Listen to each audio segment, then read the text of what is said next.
varias personas asesinadas, serían 3 elementos. Uno, es una pelea por territorio.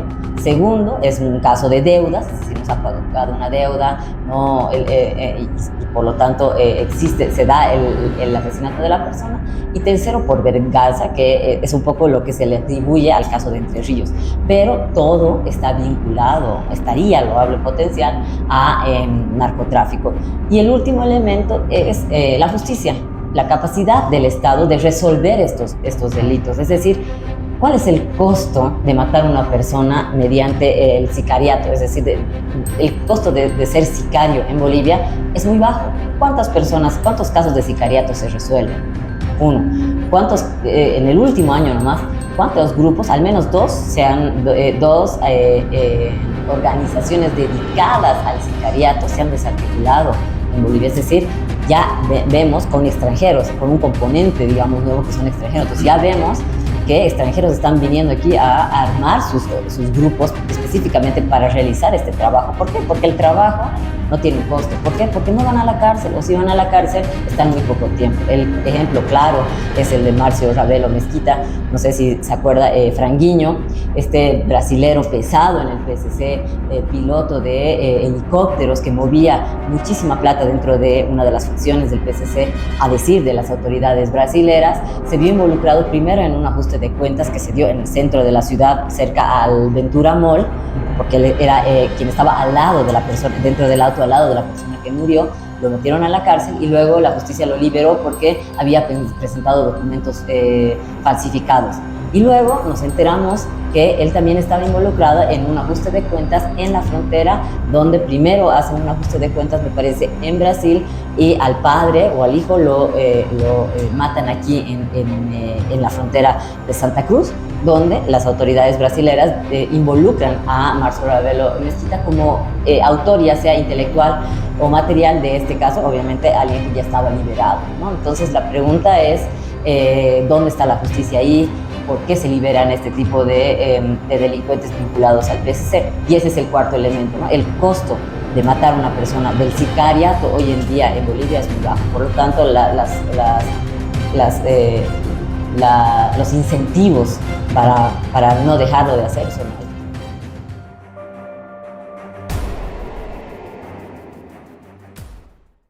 Sí, en el último año más o menos se habla de unos 30 en 2022-23. Solamente hay que pensar que solo en San Matías el año pasado se han dado 12 ajustes de cuentas, es decir, un asesinato vinculado al narcotráfico por mes, ¿no? Entonces a eso hay que sumarle todo lo que ha pasado fuera de San Matías. Ahora estamos hablando de 30, aproximadamente de 30 casos, pero el número de víctimas debe ser más. Exacto, considerando que hay una cifra negra, ¿no? 30 casos aproximados, digo, entre los casos que se conocen, que salen a la prensa, ¿no? Pero yo estimo que la cifra negra, por casos como te comentaba, es más alta.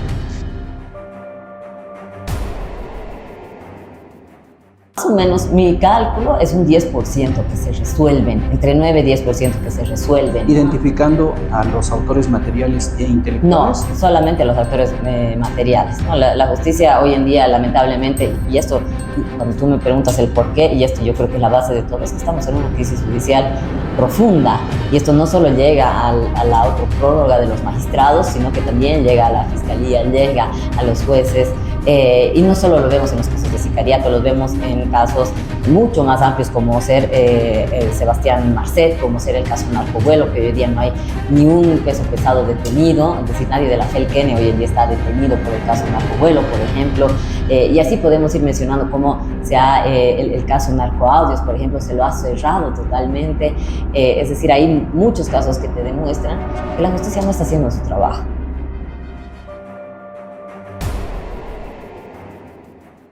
Primero, como sabes, yo era directora del Observatorio Boliviano de Seguridad Ciudadana y Lucha contra las Drogas, que depende del Ministerio de Gobierno. Sin embargo, el observatorio, y pienso que hasta el día de hoy, por diferentes razones, recopila datos, cruza información, tanto de la Fiscalía como de la Policía, en estos temas. Sin embargo, el sicariato como figura penal, por ejemplo, no está tipificado. Entonces, los datos llegan como asesinato, homicidio, muerte en investigación. Entonces, digamos, de manera oficial, una instancia que haga una suma o un conteo de específicamente los que caen bajo una tipología de sicariato no existe en el Estado. Sin embargo, obviamente quienes somos expertos, quienes estamos analizando estos temas, llevamos un cierto conteo, tratamos de hacer un seguimiento, un poco para también una georreferenciación de dónde ocurren, pero muchas veces no nos enteramos de casos, ¿no? O sea, uno habla con alguien del Beni y dice, ayer han matado a mi primo porque se había metido a la pichicata, era piloto, lo mataron a mi primo y a mi sobrino. Esos asesinatos vinculados al narcotráfico no son públicos. Entonces la cifra negra del sicariato vinculado al narcotráfico es bastante oscura, ¿no? Es bastante amplia. Es decir, los casos que no nos enteramos qué pasa. Sin embargo, obviamente hay otros que llegan a ser noticia, ¿no? Porque son en el centro de la ciudad, o porque son en Santa Cruz donde hay más movimiento, tal vez lo que está pasando el Beni debido a que no hay mucho acceso a periodistas, o porque no hay mucho periodista, internet, etcétera, etcétera, no nos enteramos mucho de lo que está pasando ahí, pero sí sabemos cuando uno conversa con nombre y apellido, o basta con ver los necrológicos de ciertos municipios, donde uno pregunta luego y dicen, bueno, pues era un tema de narcotráfico.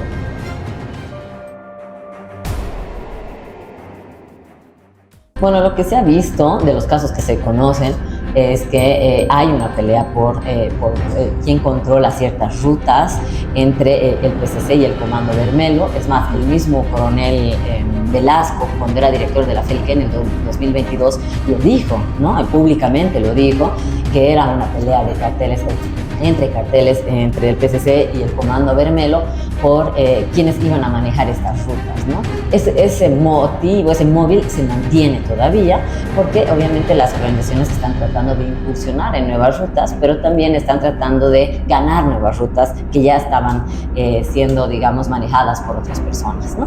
Eso es el primer elemento.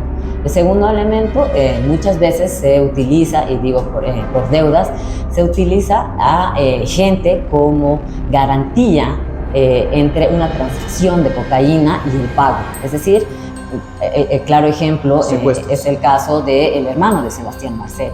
No sé si han escuchado, pero el hermano de Sebastián Marcet algunas veces servía como garantía entre el envío de la droga y el pago de la droga que iba a ser la transacción que iba a hacer Sebastián Marcet. Entonces, los sicariatos también ocurren cuando esta transacción, cuando algo sale mal, cuando no se cumple con el pago, por ejemplo, o cuando no se cumple con la entrega, por ejemplo. Es ahí donde también se dan los sicariatos, porque se mata a la garantía, digamos.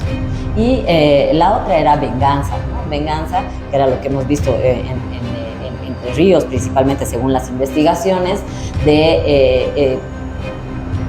digamos, el meollo del detalle de la venganza, no pudiera detallarlo, pero está vinculado también a, digamos, quién maneja el tema de la cocaína, revelar las identidades, etcétera, ¿no? O quién no te cumple, o tal vez ibas a venderle a este pero te ha robado etcétera, ¿no? Esos son las tres principales modos que hemos podido identificar acá en Perú.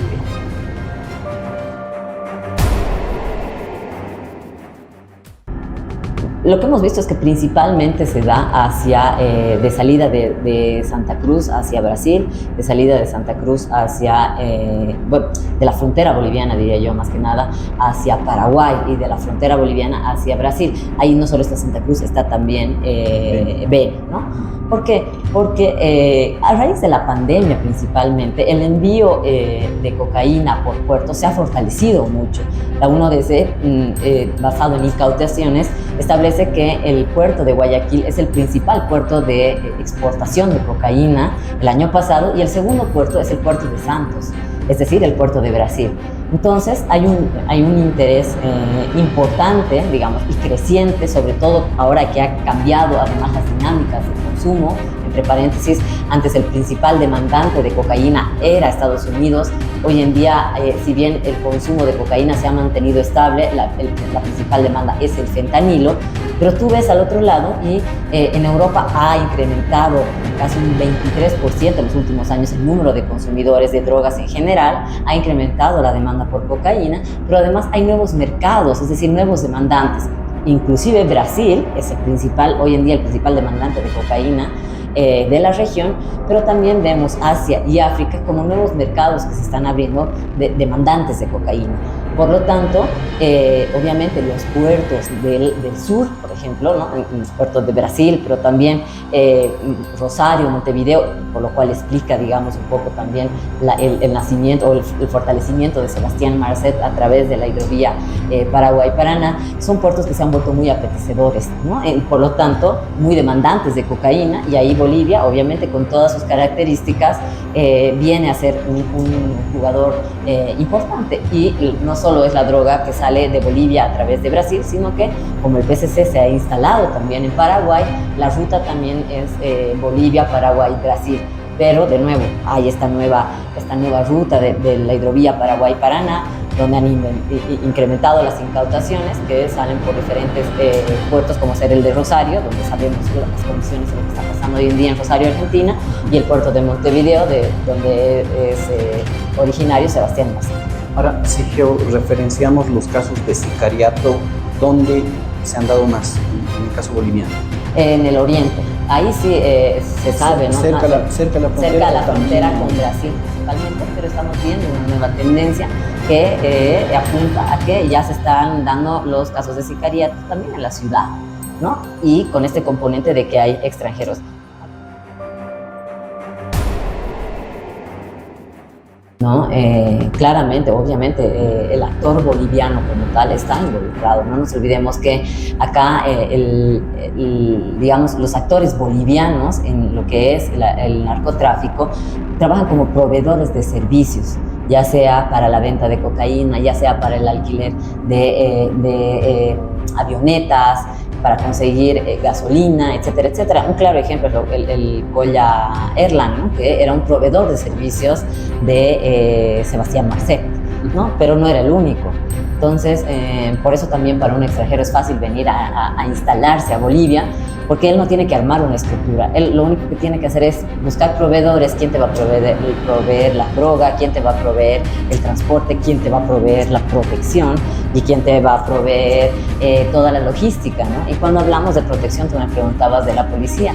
A mí me parece inverosímil pensar que sale tanta droga de Bolivia sin tener cierta, digamos, complicidad de la policía, ya sea por acción o por omisión, ¿no?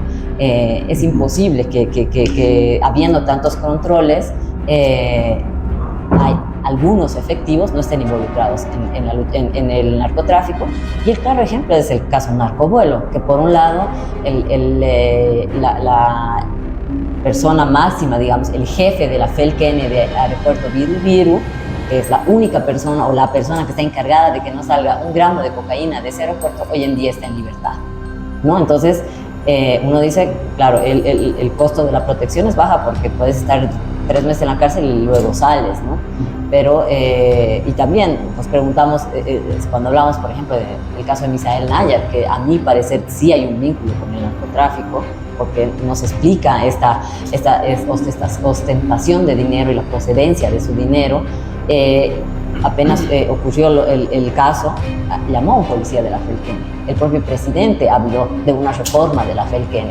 Entonces, hay indicios que nos dan a entender, más allá de los casos que sabíamos de porteo de droga de los policías, hay indicios que nos dan a entender que la protección de la policía, sí hay cierta protección por parte de la policía, no digo toda, ¿no? Sino de algunos policías en estos casos de narcotráfico.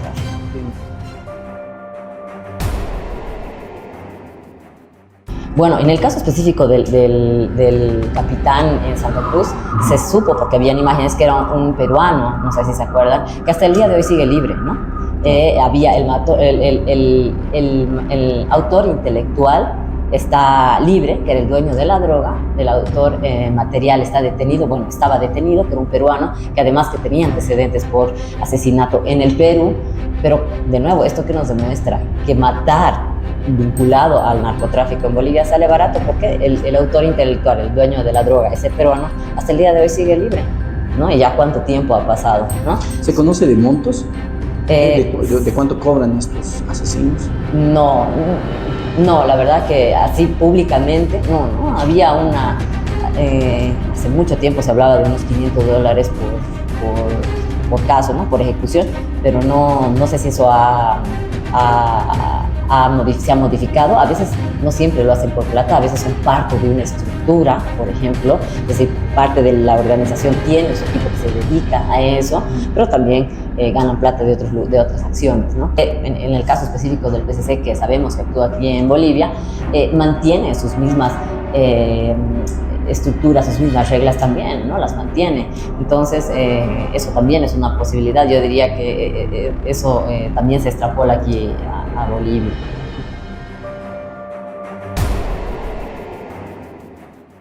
Yo creo que es súper importante y necesario poder entender a ciencia cierta, que lo diga la justicia, por qué se están dando los sicariatos, quiénes son los actores, qué dinámicas están además alzando este tipo de delitos, y que el propio gobierno haga también un conteo y que explique qué es lo que está pasando.